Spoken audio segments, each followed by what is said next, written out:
Historias de Jack. Empezamos.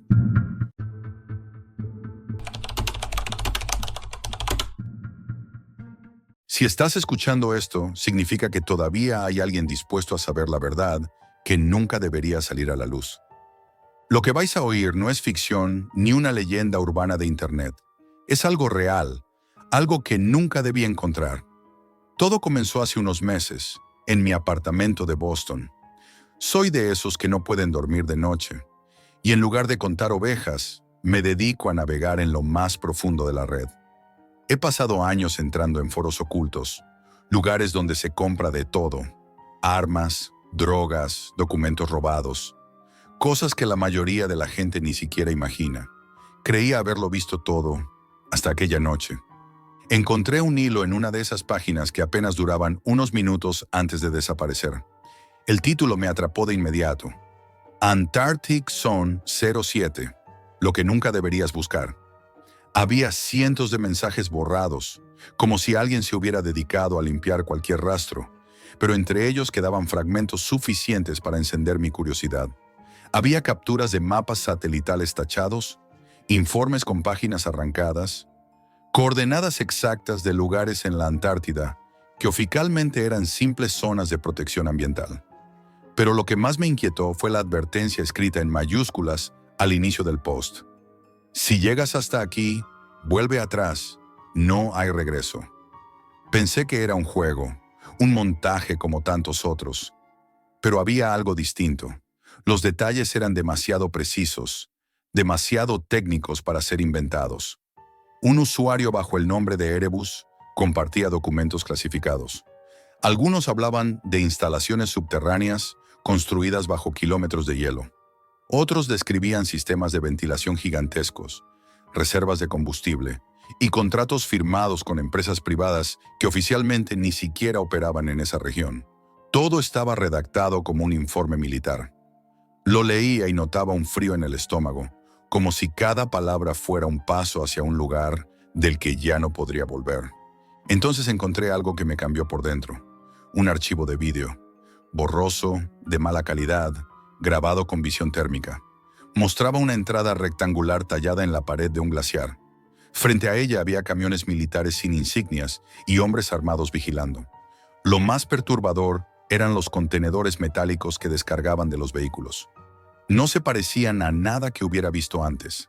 Largos, sellados, con símbolos que no reconocí, rodeados de guardias que parecían tratar ese cargamento como si contuviera algo más peligroso que una bomba nuclear. Cerré el vídeo y me quedé mirando la pantalla, inmóvil. El silencio de mi apartamento pesaba como nunca, y por primera vez en mucho tiempo sentí miedo real. Sabía que no debía seguir mirando, pero también sabía que no iba a parar. Las siguientes noches fueron peores. Mientras navegaba, empecé a notar algo extraño. Algunas páginas desaparecían en cuestión de segundos después de que yo entrara. Los foros donde antes se hablaba con libertad se llenaron de mensajes de advertencia. Erebus ha sido localizado. No descarguéis nada más. Alguien en algún sitio estaba borrando cada rastro, pero yo ya había guardado copias, y parece que eso bastó para que me pusieran en la lista. Lo comprobé cuando recibí un mensaje privado en la misma red oculta. Era corto, directo y helador. Jack, te estamos observando. Sabemos que descargaste los archivos. Te damos una sola oportunidad. Borra todo o atente a las consecuencias. Me quedé mirándolo sin saber si reírme o asustarme. Pensé que era una broma pesada, algún hacker intentando intimidarme. Pero esa misma madrugada escuché pasos en el pasillo de mi edificio. No era paranoia. Alguien estaba allí. Contuve la respiración, acerqué el oído a la puerta y los pasos se detuvieron justo frente a mi apartamento. Durante unos segundos eternos no se movió nada, y luego escuché cómo algo se deslizaba por debajo de la puerta. Cuando abrí, lo único que encontré fue un sobre blanco en el suelo. Dentro había una hoja doblada. No tenía remitente, no tenía ninguna explicación. Solo un mapa impreso con las mismas coordenadas que había visto en los archivos, marcadas con un círculo negro.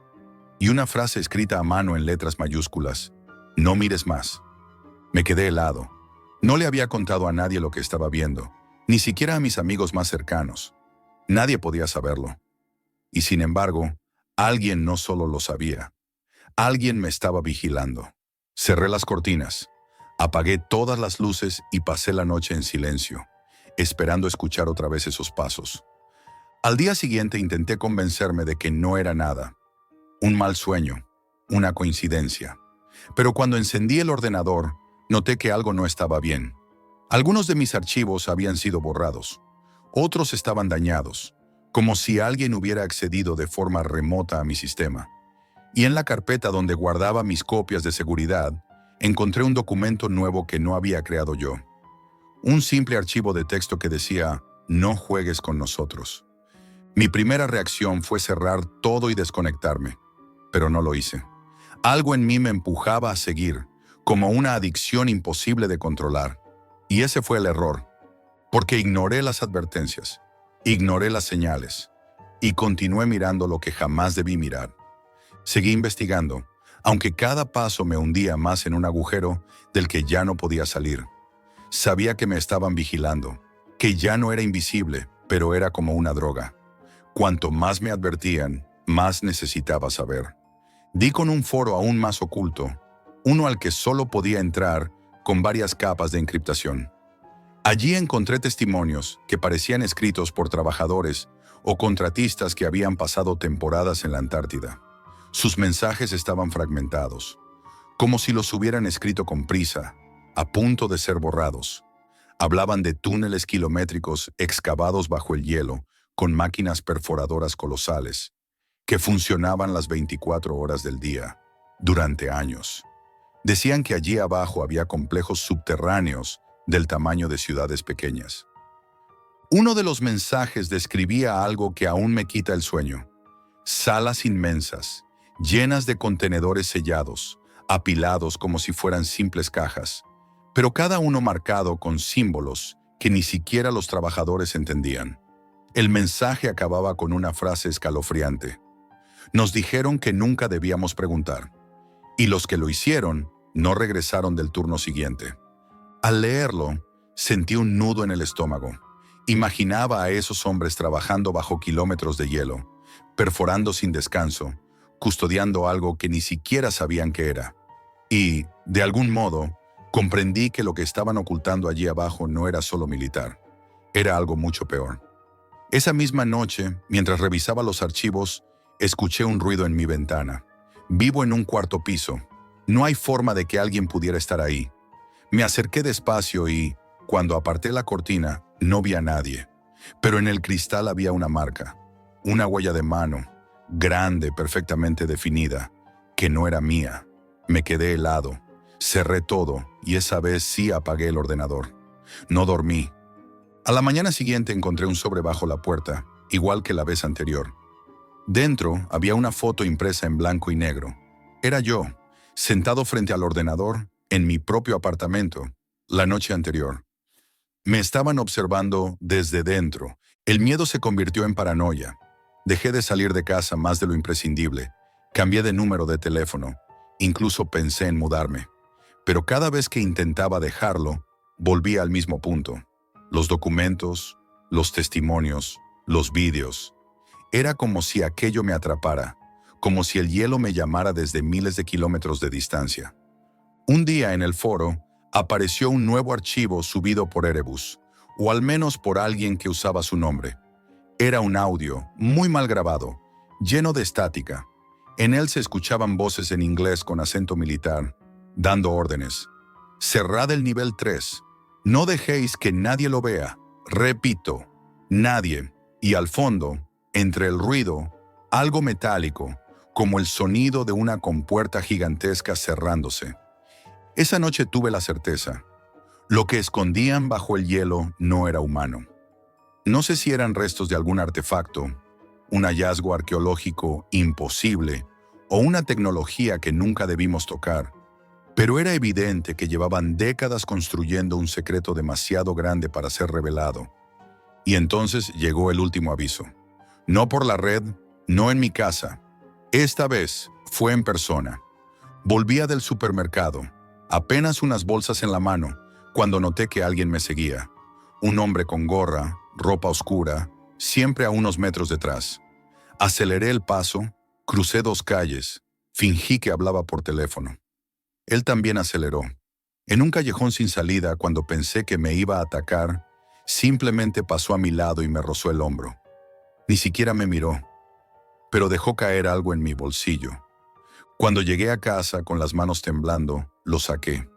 Era un pequeño dispositivo USB negro, sin etiquetas. Lo conecté al ordenador y solo contenía un archivo de texto. 4 palabras. Demasiado tarde, Jack. Desde entonces, todo cambió. Mi conexión dejó de ser segura, aparecían accesos desde direcciones IP que no podía rastrear. Recibo llamadas en silencio a las 3 de la mañana. Y lo peor, veo coches que me siguen, rostros que reconozco en diferentes barrios, como si siempre hubiera alguien a unos metros de mí. No se esconden, pero tampoco se muestran del todo. Es un juego enfermizo de vigilancia. He tenido que mudarme 3 veces en 2 meses. Cada vez que pienso que estoy a salvo, vuelve a pasar lo mismo. Llamadas en blanco, pasos en el pasillo, mensajes borrados en mis dispositivos. Lo más terrible no es que me persigan. Lo más terrible es la certeza de que lo que esconden bajo el hielo es real. No hay fantasmas, no hay monstruos. Solo un secreto humano, tan grande y tan oscuro, que preferirían borrar a cualquiera que se acerque demasiado. Y sé que ya estoy dentro de ese archivo. Ya no soy un espectador. Soy un nombre más en una lista que nunca debí conocer. Si escucháis esto, hacedme caso. No busquéis más. No cometáis el mismo error que yo. Porque una vez que miras dentro del hielo, el hielo también te mira a ti. Si has llegado hasta aquí, significa que has visto demasiado. Ahora eres parte de este secreto. Para que más gente descubra lo que se oculta bajo el hielo, deja tu like, suscríbete y comenta lo que opinas.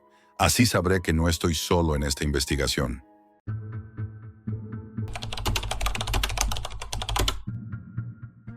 La muerte siempre ha sido parte de mí. No elegí este destino, pero tampoco puedo escapar. Crecí entre ataúdes, mortajas y el frío abrazo de los cementerios.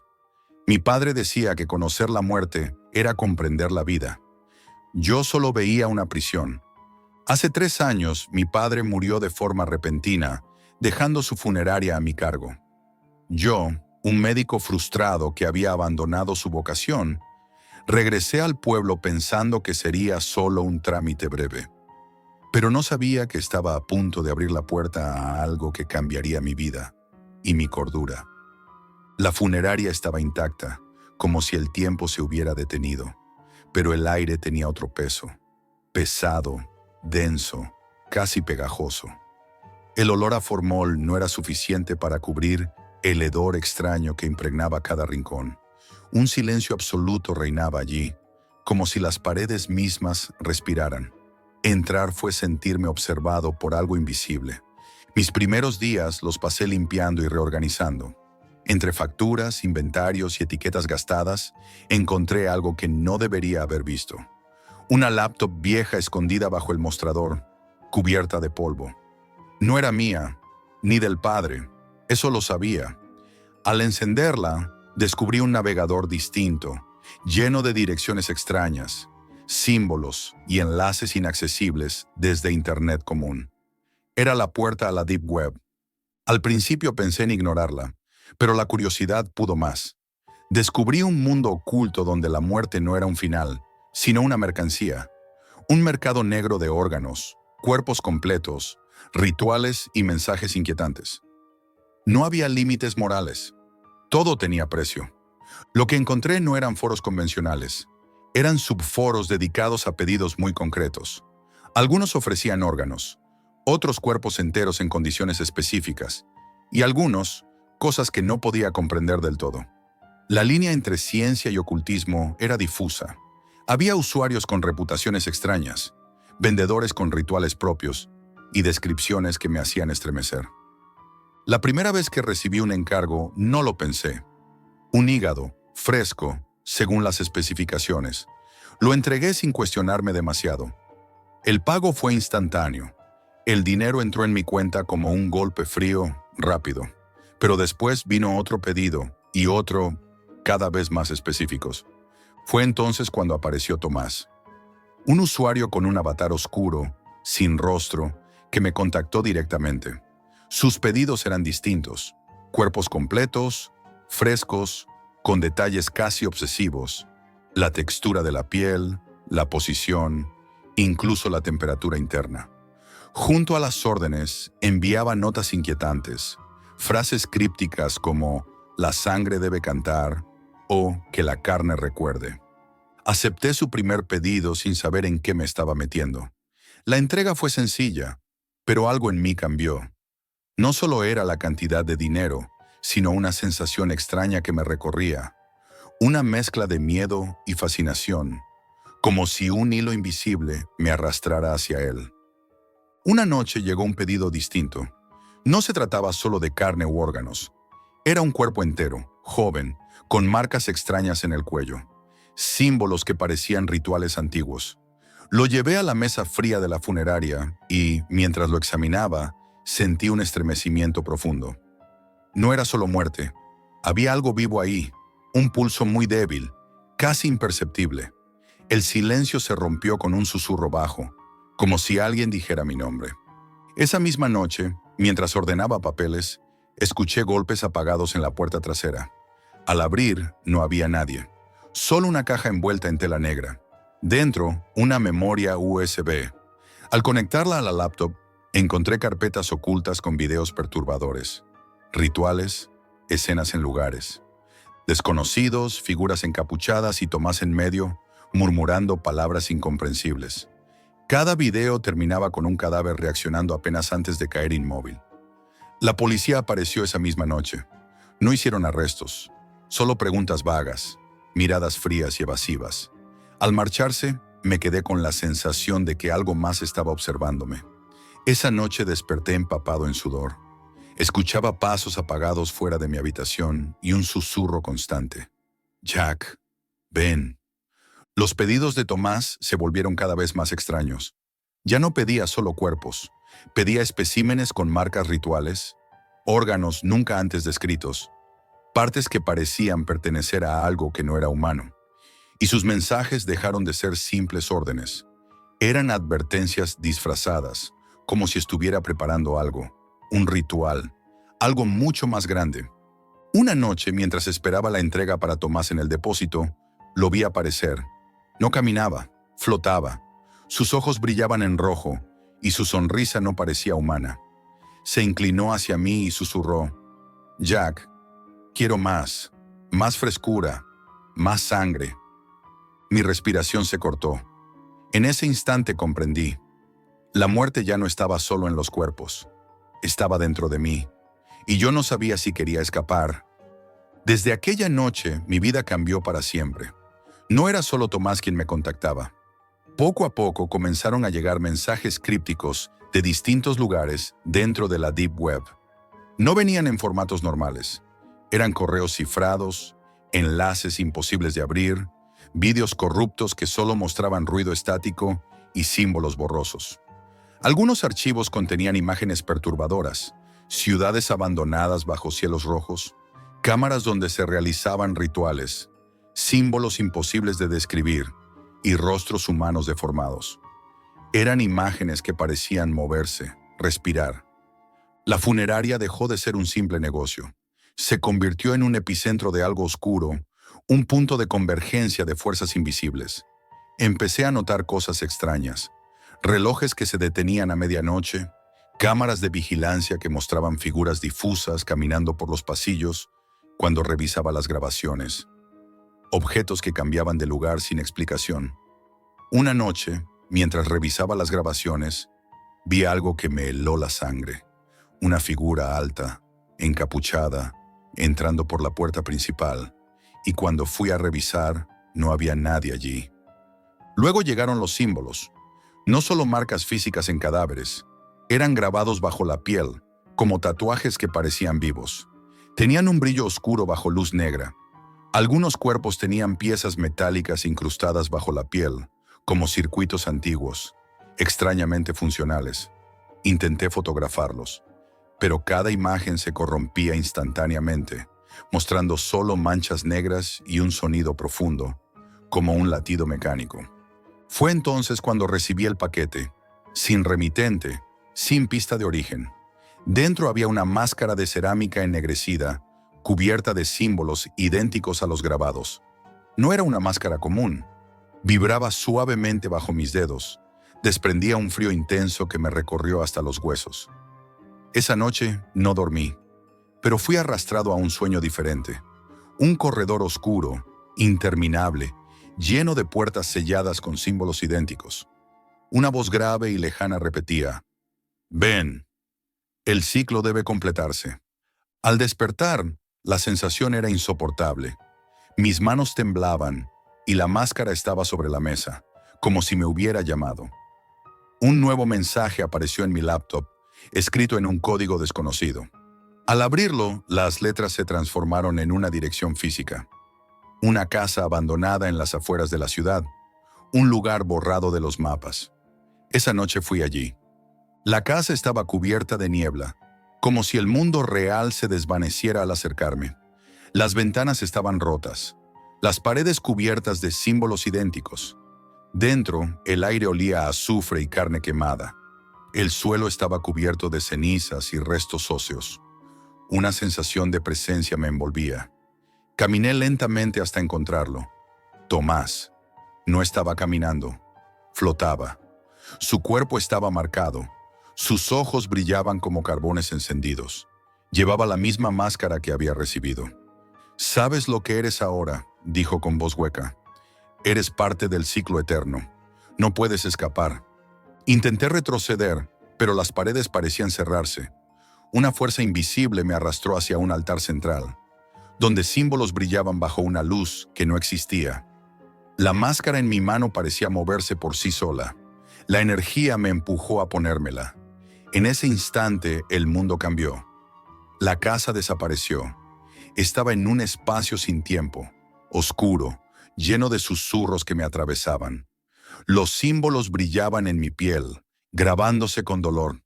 Vi mi cuerpo descomponerse y reconstruirse, multiplicarse en infinitas formas. Voces antiguas me hablaban, promesas de poder, advertencias de locura. Comprendí que la Deep Web no era un lugar, sino una puerta. Y yo la había cruzado. Pero eso fue solo el comienzo. Ahora las cosas empeoraron. Desde entonces, las noches se convirtieron en pruebas interminables. La máscara me obliga a visitar lugares que no existen en ningún mapa. Edificios abandonados, túneles subterráneos, casas olvidadas. Siempre hay símbolos, siempre hay cuerpos, siempre hay un ritual incompleto. Y cada vez siento que algo dentro de mí cambia, que mi mente se fragmenta. Comencé a escuchar voces fuera del sueño, en mi casa, en la funeraria, incluso en la calle. Susurraban mi nombre, me seguían. El espejo dejó de reflejar mi rostro y mostró mi cuerpo cubierto de símbolos oscuros. La máscara ya no estaba sobre la mesa, estaba sobre mi cara, aunque yo no la hubiese puesto. Una noche dentro de la funeraria, el suelo cedió bajo mis pies. Caí en un túnel oscuro, lleno de agua negra y susurros. Allí encontré una sala enorme, cubierta de símbolos brillantes. En el centro, un círculo de figuras encapuchadas realizaba un ritual. Entre ellas estaba Tomás, su voz resonando. «Tu hora ha llegado. El ciclo debe completarse». Me arrastraron hacia el centro. Intenté gritar, pero mi voz se perdió. Sentí que mi cuerpo dejaba de ser mío. Era un templo, una puerta viva. Comprendí entonces la verdad.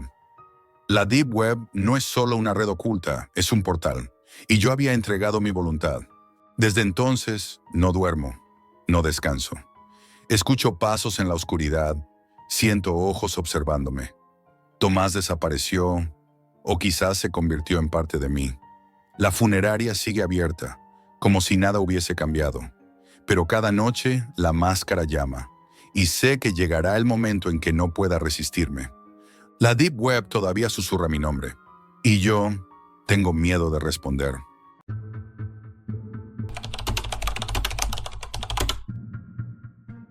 Si te dijera que existe un lugar en Internet donde la única ley es la competencia extrema, ¿me creerías? Yo tampoco lo creía, hasta que entré. Soy estudiante de ingeniería informática y siempre he sentido curiosidad por lo prohibido. No por rebeldía, sino porque me fascina el límite entre lo posible y lo desconocido.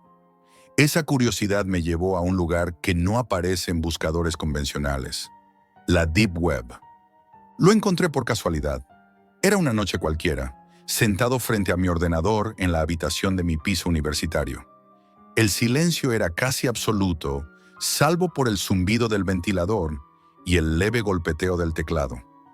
Buscaba foros antiguos sobre seguridad informática, descargando archivos que muchos considerarían basura digital. Entre enlaces caducados y webs obsoletas, apareció una referencia breve: The Apex.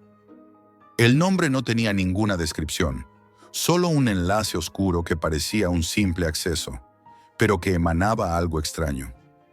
No recuerdo qué me llevó a hacer clic. Tal vez la curiosidad, tal vez una mezcla de aburrimiento y una sensación inexplicable de que aquello me llamaba. El enlace me llevó a un sitio minimalista, sin imágenes, sin anuncios, solo un muro de texto con letras blancas sobre un fondo negro. En la parte superior aparecía un lema inquietante: únete, compite, asciende. Más abajo, una lista de hilos crípticos numerados. Reto 01, prueba de ingenio. Reto 02, desafío mental. Reto 12, conquista. No había ningún apartado de presentación ni normas claras. Solo el listado y un ranking público con nombres incomprensibles y puntuaciones que cambiaban cada hora.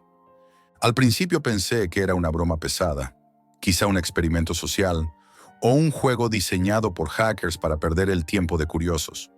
Pero cuanto más lo exploraba, más sensación tenía de que estaba entrando en algo distinto. Había un sistema oculto de recompensas y penalizaciones. Los perfiles de competidores mostraban estadísticas detalladas: número de retos completados, tiempo empleado, precisión y un historial críptico que parecía casi personal. Mi primera decisión fue aceptar el reto inicial. Era sencillo: encontrar información específica en Internet antes de un plazo determinado. Nada fuera de lo normal, salvo que el contenido requerido tenía referencias tan extrañas que me obligaban a rebuscar en páginas olvidadas, en foros muertos, en archivos en formatos obsoletos. Lo completé y al poco tiempo vi mi nombre aparecer en el ranking. Fue una pequeña satisfacción, una chispa que encendió algo en mí. El segundo reto no se parecía en nada. Debía convencer a un usuario anónimo de algo imposible usando únicamente palabras, en un hilo privado del foro. El reto tenía un tiempo límite y una puntuación que se incrementaba con la rapidez y la creatividad. Pasé horas escribiendo, borrando, buscando un enfoque distinto. Dormí poco esa noche, inquieto, pensando en estrategias. Cuando finalmente lo envié, no sentí alivio, sino una extraña mezcla de expectación y tensión. Mi puntuación subió de golpe y mi nombre escaló posiciones en el ranking. A partir de ahí, todo cambió. Con cada reto, pasaba más tiempo en The Apex. Mi vida comenzó a girar en torno al foro. En clase, mis pensamientos divagaban hacia él. En los descansos, abría mi portátil para mirar los nuevos desafíos. Dormía menos, comía menos, pero cada punto ganado se convirtió en una necesidad. Era como una droga que me envolvía cada vez más. Los retos se volvían más complejos, más inquietantes. No eran pruebas físicas ni triviales. Algunos consistían en debates en tiempo real contra competidores anónimos.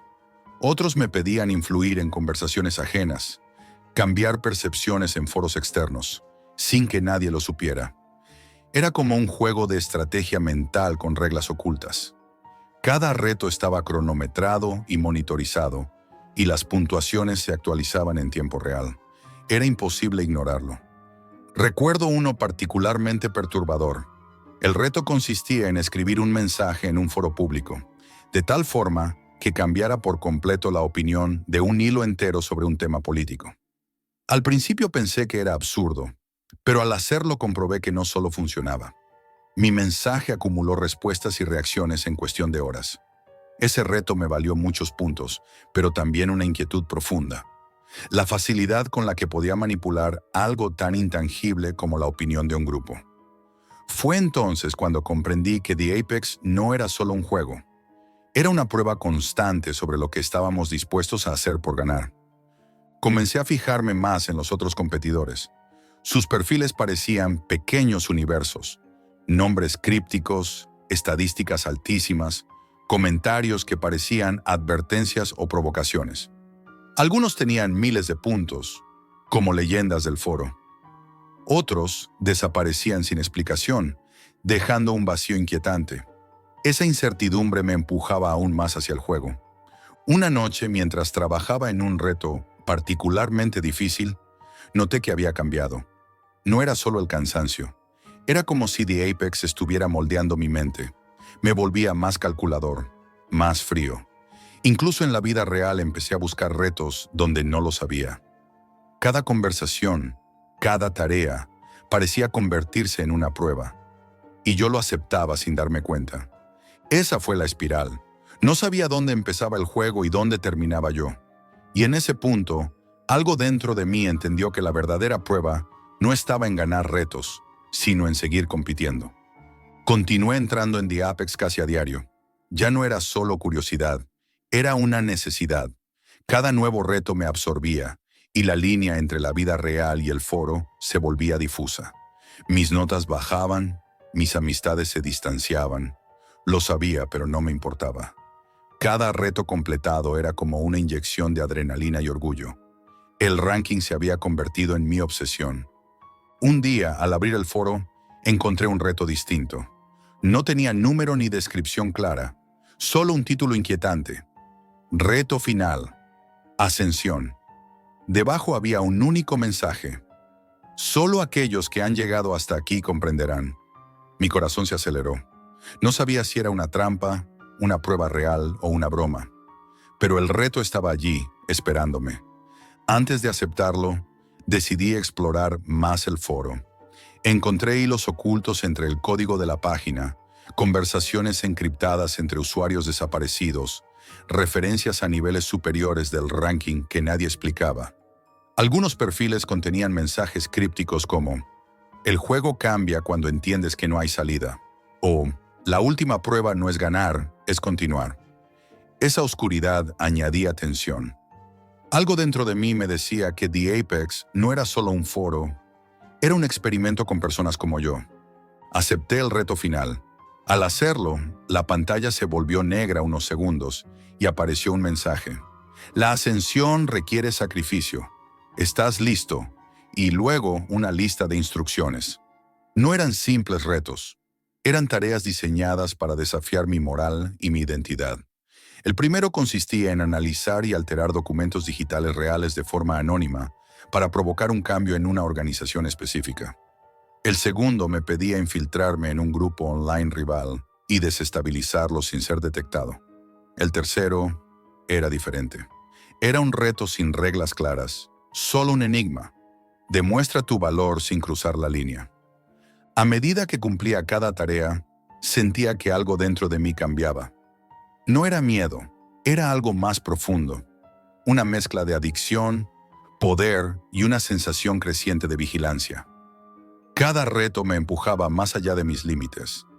Incluso empecé a notar que mi percepción del mundo cambiaba. Las conversaciones normales se transformaban en posibles retos. Las personas parecían fichas en un tablero invisible. El foro monitorizaba cada movimiento. Mis progresos aparecían en tiempo real y mi nombre ascendía. Los perfiles de otros competidores desaparecían uno a uno. Algunos dejaban mensajes finales, advertencias, confesiones, frases crípticas. Me preguntaba qué les había sucedido. ¿Habían perdido? ¿Habían abandonado? El misterio me empujaba a seguir. Llegó el último reto, una tarea simple en apariencia. Enviar un mensaje dentro del propio foro que cambiará para siempre la dinámica del juego. No había instrucciones precisas, solo un límite de tiempo, 1 hora. Sentado frente a mi pantalla sentí una presión insoportable. No era solo un reto técnico, era como si me pidieran que dejara una marca indeleble en The Apex, algo que no podría borrar. Comencé a escribir. Las palabras fluían sin que pudiera controlarlas. Era como si el propio foro me dictara el mensaje. Un texto largo, oscuro, cargado de advertencias y reflexiones. Había algo perturbador en cómo surgía. Cuando lo envié, la página se volvió negra de nuevo y apareció un mensaje final. Has completado la ascensión, pero ya no eres el mismo. Sentí un escalofrío recorrerme la espalda. Cerré el ordenador. Esa noche no dormí. No podía dejar de pensar en lo que había hecho, en lo que The Apex había hecho conmigo. En mi habitación, el silencio era absoluto salvo por el zumbido del ventilador y el latido acelerado de mi corazón. Al día siguiente, intenté entrar de nuevo al foro. El enlace había desaparecido. Mi historial no mostraba rastros de él. Era como si nunca hubiera existido. Pero cuando abrí mi ranking personal, vi mi nombre, en la cima. Y junto a él, una frase que nunca olvidaré. Bienvenido al siguiente nivel. Desde entonces, cada vez que cierro los ojos, siento que estoy de nuevo dentro del foro. No sé si fue real o una construcción de mi obsesión, pero sé que algo cambió en mí para siempre, y sé que no podré dejar de buscarlo, porque en la oscuridad siempre hay un reto esperando.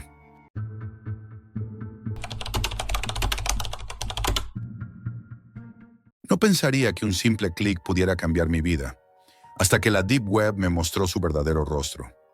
Tengo 28 años y trabajo como diseñador gráfico freelance. Esa noche estaba solo en mi piso, rodeado de silencio, salvo por el suave zumbido del ordenador. Había terminado un encargo que me había dejado exhausto, pero no podía apagar la pantalla. Una parte de mí buscaba algo distinto, algo fuera de lo común. Así que abrí Tor. No tenía un objetivo claro, solo quería perderme en esa red oscura que siempre me había intrigado. No es como navegar por internet normal. La Deep Web es otro mundo, más lento, extraño, peligroso. Allí todo es críptico, como si se tratara de un laberinto digital. Entré en varios foros, la mayoría vacíos o con discusiones incoherentes, hasta que encontré uno diferente. Un espacio apartado, con un aspecto rudimentario, como si fuera un tablón viejo cubierto de polvo. No estaba listado en ningún buscador, solo accesible por invitación. Yo había conseguido el acceso gracias a un enlace oculto encontrado por accidente días antes. El foro estaba lleno de temas inquietantes: bases de datos robadas, identidades falsas, servicios ilegales, documentos filtrados. Pero entre todo eso, había un hilo que destacaba: servicios exclusivos, confianza total. Lo abrí. Era como entrar en un club secreto. El hilo tenía mensajes cortos, crípticos, como si fueran advertencias disfrazadas de comentarios. Entre ellos estaba el más inquietante: un enlace sin descripción, solo un título. Proyecto Ícaro. Acceso limitado. Lo curioso era la reacción de los demás. Algunos escribían: no abras el enlace, no merece la pena. Otros: si lo haces, no volverás a ser el mismo. Había incluso usuarios que parecían discutir sobre lo que contenía, pero nadie daba detalles. Todo estaba envuelto en un aire de amenaza silenciosa. Mi instinto me gritaba que cerrara la página, pero la curiosidad fue más fuerte. Durante días lo busqué. No solo el enlace, sino información sobre el proyecto Ícaro. Me sumergí en foros, redes, hilos ocultos, siguiendo pistas que parecían salidas de una novela de conspiraciones. Encontré referencias mínimas. Algunos hablaban de experimentos, otros insinuaban que era un tipo de archivo prohibido, capaz de revelar secretos muy oscuros. Pero todo eran rumores sin prueba, y cuanto más buscaba, más crecía la sensación de que algo me estaba observando. Finalmente, esa noche lo encontré de nuevo. Era un enlace extraño, hecho de caracteres incomprensibles. No había texto explicativo, solo un aviso en letras rojas. Aquí termina la curiosidad. El mensaje parecía personal. Me quedé mirando la pantalla, indeciso. Era imposible saber qué había detrás. Mi corazón latía rápido. Tras unos minutos, como empujado por una fuerza invisible, hice clic. La pantalla se puso negra. Un frío recorrió mi espalda. Un silencio absoluto llenó la habitación. Después, lentamente, comenzaron a aparecer letras rojas. Bienvenido, Jack. Era mi nombre. No lo había escrito. No lo había dicho. No había señales de que lo hubieran obtenido, salvo por algo que ahora empezaba a helarme. Sabían quién era yo. El cursor desapareció. Otro mensaje surgió. Tu curiosidad tiene precio. Un segundo después, un vídeo comenzó a reproducirse automáticamente. No era lo que esperaba. No era pornografía ni montaje grotesco cualquiera. Era algo distinto. Escenas brutales, grabadas con una calidad inquietante, como si fueran parte de un archivo profesional oculto. Carne mutilada, cuerpos destrozados, sangre. La escena era tan real que sentí náuseas. Lo peor no era solo la violencia, eran las caras. Reconocí a algunas víctimas, rostros que había visto en redes sociales, personas de mi ciudad. El terror se transformó en pánico puro. Intenté cerrar la ventana, apagar el ordenador, pero nada funcionó. El cursor estaba bloqueado. Apareció otro mensaje. Sabemos quién eres. Tu seguridad, tu familia, todo depende de ti. Un golpe seco me recorrió el cuerpo. Esa frase no era una amenaza vacía, sonaba como una orden. Durante horas intenté entender qué había pasado. Revisé cada archivo, cada historial. Volví al foro donde encontré el enlace, pero había desaparecido. El hilo ya no existía. En su lugar solo había un mensaje nuevo. El que busca, encuentra y paga. Dormí poco esa noche. Cada vez que cerraba los ojos, veía esa pantalla negra, esas letras rojas, esa sensación de que me vigilaban. Y lo peor es que algo dentro de mí ya sabía que no podría dar marcha atrás. La curiosidad ya me había atrapado. Antes de amanecer, decidí una cosa. Iba a volver a ese enlace. Tenía que saber qué era el proyecto Ícaro, sin importar el precio. Pero no sabía entonces que ese primer clic no era el comienzo, sino el final de mi vida como la conocía. Cuando cerré el ordenador aquella mañana, creí que todo había terminado. Me equivocaba. Esa noche me costó dormir. Cada sonido en el piso me hacía levantar la cabeza. El viento golpeando la ventana, un roce lejano en la pared. Todo parecía convertirse en amenaza. La sensación de que me observaban se había grabado dentro de mí como un tatuaje invisible. No podía quitármela de la cabeza. Mi vida estaba cambiando. Al día siguiente encontré un correo nuevo. No tenía remitente, asunto ni firma. Solo un archivo adjunto llamado testigo.mov. No podía resistir a abrirlo. Lo hice. Era un vídeo corto, apenas unos segundos, grabado desde un ángulo imposible. Mostraba la entrada de mi piso, enfocando la puerta. Y después, algo que me heló la sangre. Se veía la sombra de una figura moviéndose dentro de mi casa, a oscuras. Un escalofrío me recorrió. Cerré el archivo, respirando con fuerza. Tenía la certeza de que alguien estaba dentro de mi vida, controlándome. A partir de ese momento, todo se volvió un laberinto de terror. Mi correo se llenó de mensajes encriptados, con instrucciones simples. Haz lo que te decimos o perderás más que dinero. Había amenazas directas y escalofriantes. Fotos de lugares donde había estado. Capturas de conversaciones privadas, grabaciones de vídeo sin explicación. Decidí resistir. Pensé que si cedía a sus demandas, ellos ganarían. Pero lo que vino después fue peor. Una mañana abrí el ordenador y la pantalla estaba diferente. No era mi escritorio habitual. Era una interfaz oscura, minimalista, con una cuenta regresiva en rojo y un mensaje. Jack, 48 horas. Haz lo correcto o pagas el precio.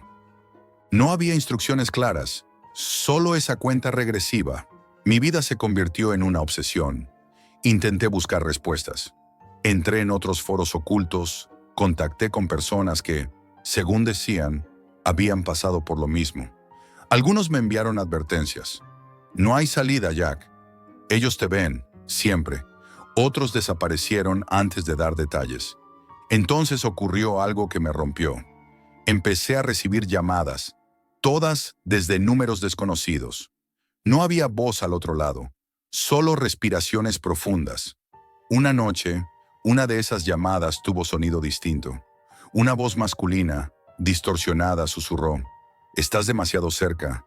Apártate o terminarás como ellos». Después un ruido metálico y la llamada se cortó. No sabía si estaba soñando.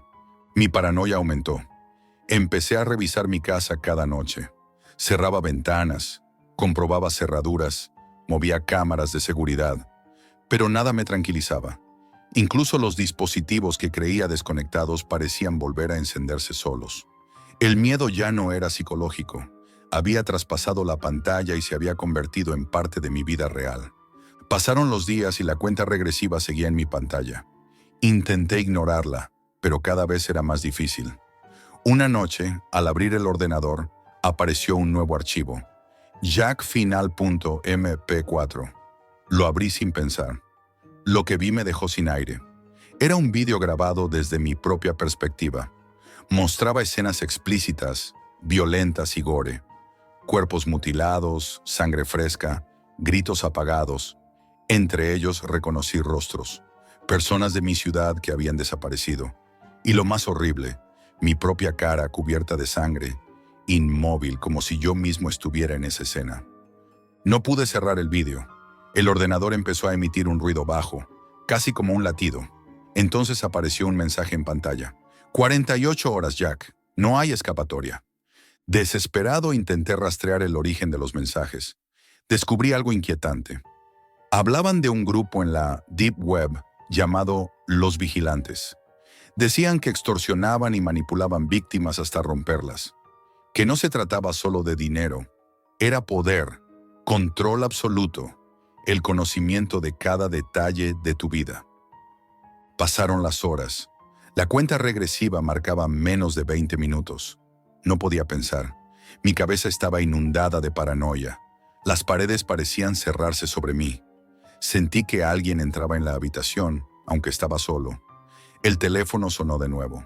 Contesté sin pensar. Una voz distorsionada dijo: «Mira bajo la mesa, Jack». Lo hice. Allí, bajo la mesa, había un dispositivo desconocido. Una pequeña cámara conectada a cables que desaparecían bajo la pared. El pánico me consumió. No era solo una amenaza digital. Estaba dentro de mi casa. Ellos estaban allí. La cuenta regresiva llegó a 0. En la pantalla apareció una última frase: «Bienvenido al proyecto Ícaro, Jack. Ahora eres parte de nosotros». Y entonces, todo se apagó. Desde entonces vivo en la sombra. Uso ordenadores prestados, teléfonos quemados, redes públicas. Pero sé que ellos siguen ahí, vigilando. Mi nombre está marcado. Mi curiosidad me ha condenado. Si lees esto, no lo ignores. No entres en la Deep Web, porque hay cosas que no solo cambian tu vida, la destruyen.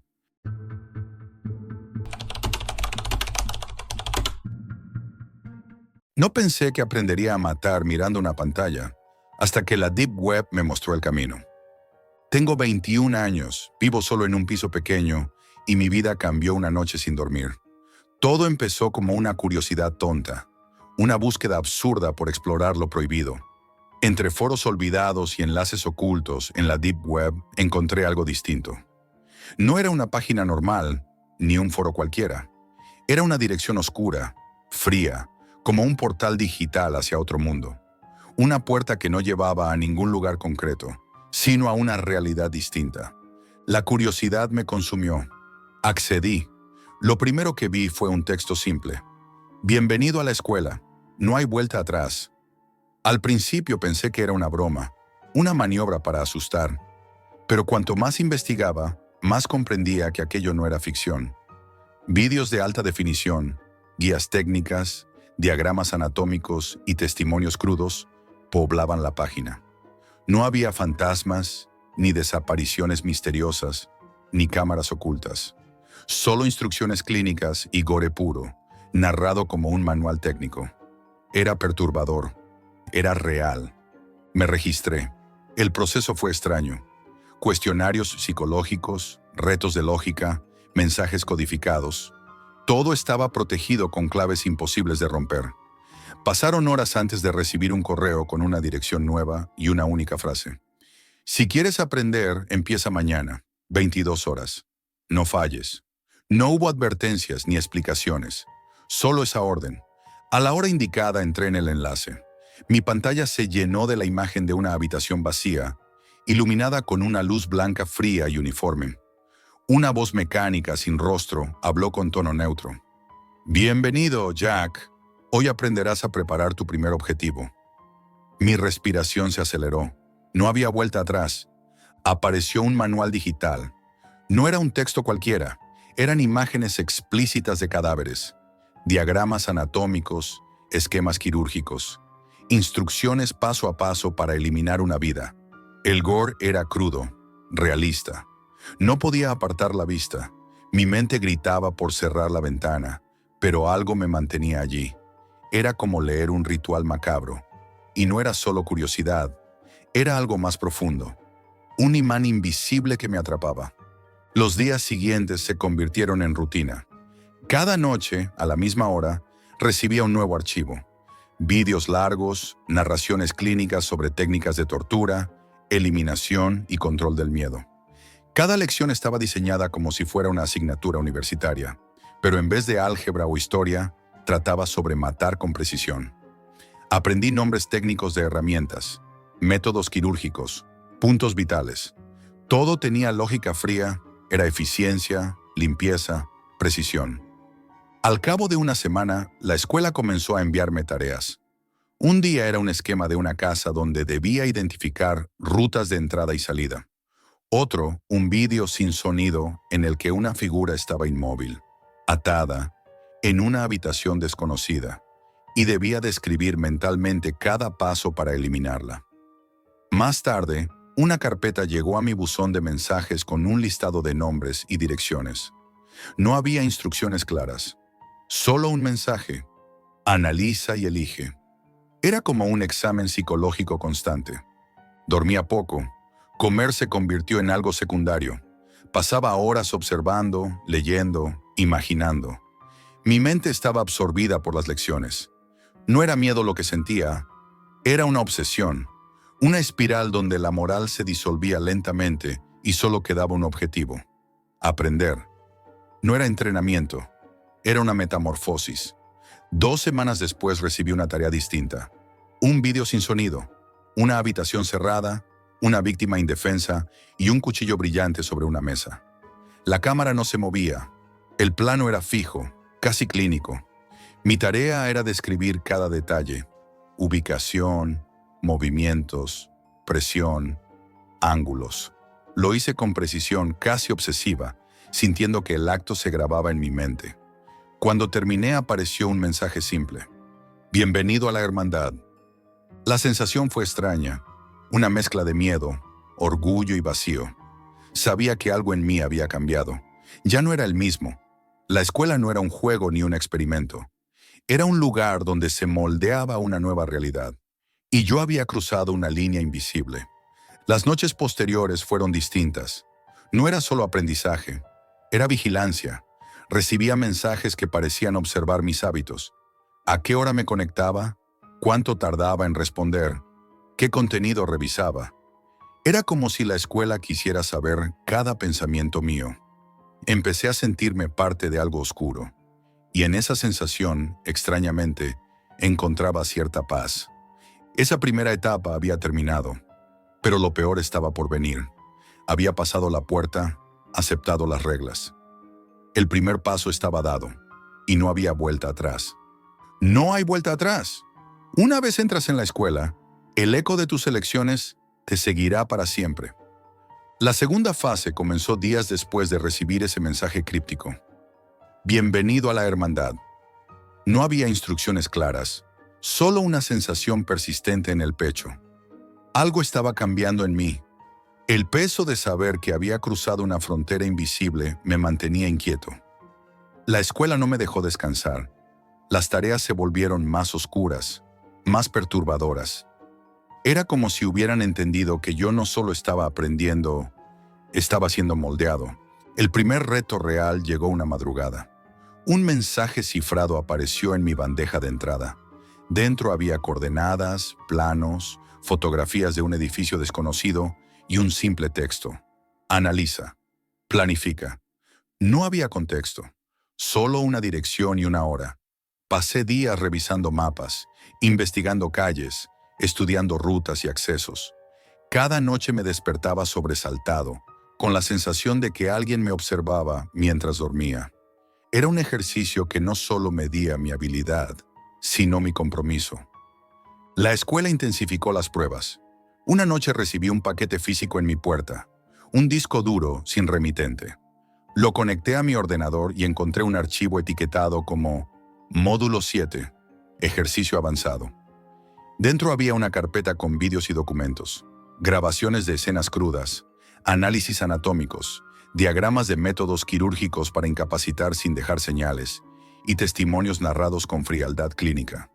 Había diagramas de cuerpos humanos en posiciones específicas, con anotaciones precisas sobre ángulos de entrada, presión y daño letal.